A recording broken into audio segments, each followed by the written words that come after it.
Awakening मतलब जागना। इसका ये मतलब है हम कुछ बन नहीं जाते हैं कि हम आज इंसान हैं तो हम अब एक मॉन्क बन गए, एक सेज बन गए, नहीं। हम जो इंसान हैं हम वही रहेंगे। सिर्फ हम सोसाइटी की कंडीशनिंग को पहचान के उसको अपने ऊपर से निकाल पाएँगे और जो हमारा रियल सेल्फ है, जो हमारी रियल स्पिरिट है, उस तक पहुँच पाएँगे। इसीलिए इसको अवेकनिंग कहते हैं, मतलब जगना। हम सोए हुए थे और अब जग गए। और हर कोई हमारे यहाँ सोया ही हुआ है। हमें जो लग रहा है जो जग रहा है, वो भी सोया ही हुआ है। जो सक्सेसफुल हो चुके हैं, वो भी सोए ही हुए हैं। जो सक्सेसफुल नहीं हुए हैं, वो भी सोए ही हुए हैं। सो स्पिरिचुअल अवेकनिंग को कुछ मैजिकल समझा जाता है कि कोई सिद्धि आ जाएँगी, कुछ मैजिकल पावर हमारे पास आ जाएगी और हम कुछ एक्स्ट्रा ऑर्डिनरी लग हो जाएँगे या बन जाएँगे। पर ऐसा नहीं होता है। हम वही रहते हैं। सिर्फ़ हम सोसाइटी की कंडीशनिंग को पहचान पाते हैं। हमारे पैटर्न्स को रिकॉग्नाइज़ कर पाते हैं कि इतने समय से जो हम करते हुए आ रहे थे, वो सही तरीका नहीं है। लाइफ़ को जीने का एक और ब्यूटीफुल और बहुत आसान तरीका है, जो कि है स्पिरिचुअल। स्पिरिचुअली अगर हम लाइफ़ को जीने लगे, हम बहुत आसानी से जी सकते हैं।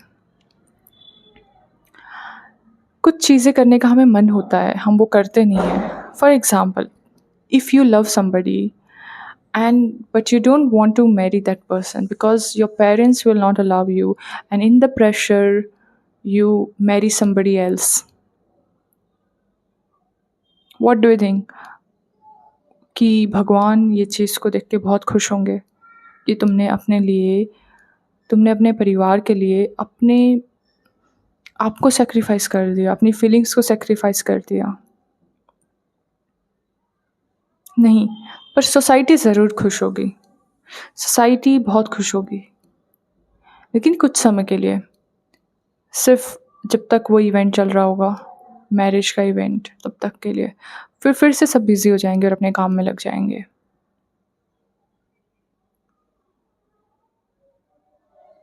और मिड लाइफ़ क्राइसिस जो हैं वो आपको ही फ़ेस करने पड़ेंगे। आपको कुछ करियर बनाना था किसी चीज़ में, लेकिन उस करियर में ज़्यादा वैल्यू नहीं है। उस करियर में ज़्यादा अच्छा स्टेटस नहीं मिलेगा सोसाइटी में। सो आपने वो काम करना शुरू कर दिया जिसको करने से आपका मन ही नहीं लग रहा है। आपको पसंद ही नहीं है वो काम। तो क्या भगवान कहीं पे बैठ के आपको देख के बहुत खुश होंगे कि इसने अपने पेरेंट्स की बात सुन ली, इसने वो काम किया जो बहुत मुश्किल था, बहुत हार्ड था। लेकिन सोसाइटी ज़रूर खुश होगी, कुछ समय के लिए, जब तक सेलिब्रेशन चलेगा। फिर से भूल जाएगी। फिर से तुम्हें कुछ ऐसा करना पड़ेगा जिससे अगेन तुम्हें वो सेलिब्रेशन मिले, अगेन तुम्हें वो वैलिडेशन फ़ील हो, वो एक्सेप्टेंस फ़ील हो, और ये आखिरी दम तक चलता ही रहेगा। सो स्पिरिचुअलिटी एक बहुत आसान तरीका है लाइफ को जीने का। स्पिरिचुअलिटी कहती है कि do what you want to do. लेकिन मुश्किल ये है कि हमें पता ही नहीं है हम चाहते क्या हैं। हमें इतना ही पता है कि हमसे क्या एक्सपेक्ट किया जा रहा है, और हम बस वही काम करने में लगे हुए हैं। हम बस वही चीज़ों को ढूँढते हैं जो हमसे एक्सपेक्ट किया जा रहा है। पर हम एक्चुअल में क्या चाहते हैं हमें पता ही नहीं है।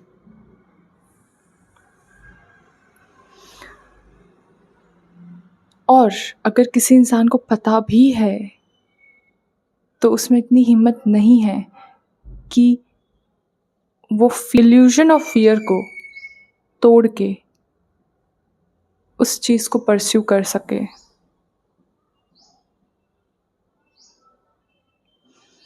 आखिरी दम तक हम वही तरीके की लाइफ जीते हैं जो सोसाइटी ने हमें बता दी है। हम कभी सोचते ही नहीं कि क्या कोई और तरीका हो सकता है।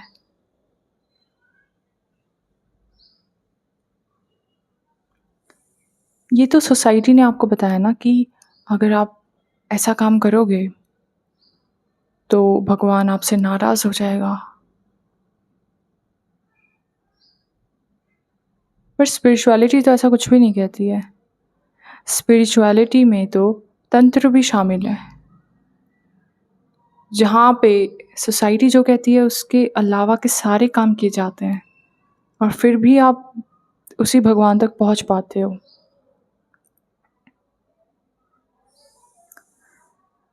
पर ये चीज़ें दिमाग में नहीं आएंगी, ये चीज़ों का पता नहीं चलेगा तब तक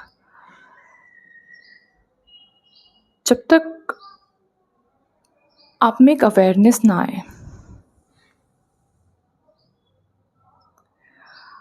उस अवेयरनेस का बहुत ज़रूरी है आना, एक बार, एटलीस्ट एक बार। बस एक बार, लाइक ओशो कहते हैं कि कुछ भी करो, कैसे भी करो, बस पकड़ लो उसको, उस अवेयरनेस को पकड़ लो। एंड मुझे लगता है हाँ, वो सही कह रहे हैं। बस एक बार वो अवेयरनेस की ज़रूरत है एंड उसके बाद में बस फिर तो रास्ता अपने आप बनता जाएगा। फिर यूनिवर्स अपने आप ऐसे लोगों को अरेंज कर देगा, ऐसी जगहों को, ऐसी प्लेसेस को, ऐसे गुरुजन को जो आपको गाइड करेंगे आगे। लेकिन अगेन मैं यही मानती हूँ कि ये भी सबकी टाइमलाइन के हिसाब से होता है। जब वो समय आना होगा तभी वो समय आएगा। उससे पहले अगर आप किसी को समझाने की कोशिश कर रहे हो, अपना पर्सपेक्टिव दिखाने की कोशिश कर रहे हो कि तुम भी उसी तरीके से देखने लगो, तो you are just wasting your energy, drain कर रहे हो अपनी एनर्जी को। आप किसी को कितना भी समझाए वो नहीं समझेंगे जब तक वो खुद से समझना नहीं चाहते, या जब तक उनकी लाइफ में ऐसी सिचुएशन नहीं आती जो उनको एक अलग पर्सपेक्टिव देखने पे मजबूर करे। इसीलिए तो इतने सारे गुरुज हैं हमारे, इतने सारे सेजेस हैं जो सच में ही हिमालयस पे मेडिटेशन की प्रैक्टिसेस कर रहे हैं, जिनके पास सच में ही कुछ मैजिकल पावर्स हैं। पर वो नहीं आते लोगों के पास सड़कों पे ये बताने कि आप ये करो वो करो, क्योंकि उन्हें पता है कि कोई उनका विश्वास नहीं करेगा और हर कोई अपने हिसाब से, अपनी लाइफ की जर्नी के हिसाब से ही वहाँ तक पहुँचेगा। तो यस, स्पिरिचुअलिटी एक तरीका है लाइफ जीने का, जो कि बहुत आसान, बहुत प्यारा।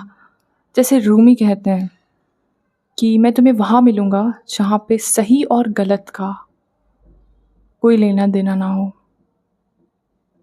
ऐसी दुनिया में मैं तुम्हें मिलूँगा, क्योंकि यहाँ पे हर चीज़ को सही और गलत में तोला गया है। पर लाइफ सही और गलत नहीं होती है। लाइफ इतनी ज़्यादा एब्सोल्यूट नहीं है जो कि सही और गलत में चले। इतना बड़ा यूनिवर्स है, इसमें इतने सारे गैलेक्सीज, प्लैनेट्स एंड इतना सब कुछ है। और हमें लगता है कि अगर हमने वो करियर परस्यू कर लिया जो करियर हम चाहते हैं, लेकिन सोसाइटी नहीं, तो भगवान बुरा मान जाएंगे। आई मीन, जस्ट इमेजिन कि भगवान इसीलिए ही बैठे हुए हैं ये देखने के लिए कि हमने कौन सा करियर परस्यू किया, कौन सा नहीं, हमने किससे शादी की, किससे नहीं। ये तो वही बात हो गई ना कि आप एक वैलिडेशन के लिए जी रहे हो, भगवान के वैलिडेशन के लिए, कि मुझे भगवान से वैलिडेशन मिलेगा कि यार ये एक अच्छा इंसान है, इसने अपने आप को सेक्रीफाइस किया। अगर ऐसा ही होता तो गौतम बुद्धा जो थे वो चले गए थे सब कुछ छोड़ के। उनकी वाइफ को छोड़ के, उनके बच्चे को छोड़ के, पूरा राजपाट सब छोड़ के, सारी रिस्पॉन्सिबिलिटीज़ को छोड़ के, तो फिर भगवान को तो उन पे गुस्सा ही आया होगा ना। फिर क्यों उनको एनलाइटनमेंट मिला?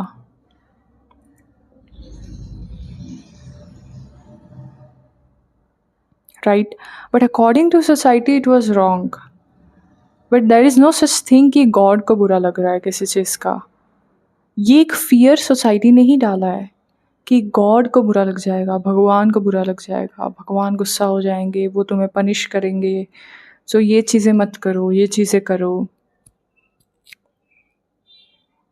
क्योंकि स्पिरिचुअलिटी में सही गलत जैसी कोई चीज़ होती नहीं है। It's action and it's consequences, that's it. आप कुछ एक्शन ले रहे हो और इसका कॉन्सिक्वेंसेस कुछ हो रहे हैं, वो पॉजिटिव भी हो सकते हैं, नेगेटिव भी हो सकते हैं। कि एक्चुअल में जो चीज़ें नेगेटिव होती हैं ना, हमें वो ज़्यादा चीज़ें सिखाती हैं एज़ कम्पेयर टू पॉजिटिव चीज़ें।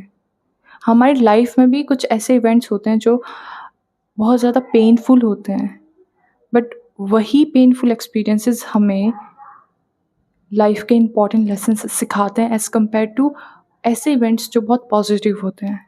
तो कई तरीके हैं लाइफ को जीने के, और स्पिरिचुअलिटी उसमें से एक तरीका है। आई थिंक सोसाइटी से ज़्यादा ईजी है स्पिरिचुअलिटी, मुझे ये फील होता है। सोसाइटी में सारे काम वही किए जाते हैं जो जिससे हमें दूसरों से वैलिडेशन मिले, एक्सेप्टेंस मिले।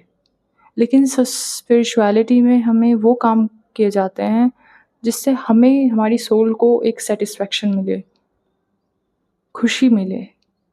भले ही फिर चाहे कोई उसे देख रहा है या नहीं देख रहा, या कोई उसे एक्सेप्ट कर रहा है या नहीं कर रहा। इस चीज़ को रिकॉग्नाइज़ करना बहुत मुश्किल है। और जैसे कि मैंने पहले भी कहा था, ये वीडियोस को भी वही लोग देख रहे होंगे जिसने रिकॉग्नाइज़ कहीं न कहीं कर लिया होगा। अदरवाइज़ जिसको पता ही नहीं ऐसा कुछ एग्ज़िस्ट करता है, वो कभी इसके बारे में सोचेंगे ही नहीं।